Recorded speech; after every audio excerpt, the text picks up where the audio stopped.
Since the beginning, women have been the backbone of the church. From Miriam watching over Moses floating in his basket, to Mary carrying the Savior of the world in her womb, women have always had a place in our sacred story. Though the organized church for many years minimized the role of women, it is indeed true that without women, the church could not and would not have thrived. The Episcopal Church women follow this tradition of service, often unseen yet vital to what we do as the church.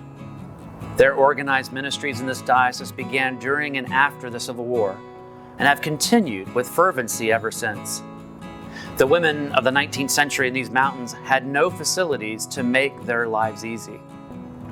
In the dark of dawn and bitter cold, they built fires, milked cows, baked bread, cooked for their families, made their clothes, and still found the energy to minister to others when there was sickness or danger. The women of the Diocese of North Carolina began their service to mission 50 years before the Diocese of Western North Carolina was formed, making their presence known through women's auxiliary groups in Asheville and the surrounding area. These groups later organized with the name Episcopal Church Women.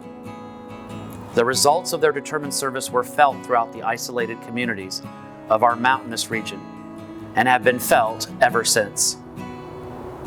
Women were among the first missionaries to places where they educated children and nursed the sick and dying. After women organized in Asheville and Lenore, they showed their courage in lobbying the legislature in order to help indigenous people in Alaska. Episcopal Church women were untiring in activities and raised money for the building of churches, the founding of libraries and hospitals, and the beginning of parishes that served African American communities. In the 20th and 21st centuries, Episcopal Church women in Western North Carolina have been instigators and activists in racial reconciliation, creation care, and evangelism. They have fed the hungry, especially the homeless and school children.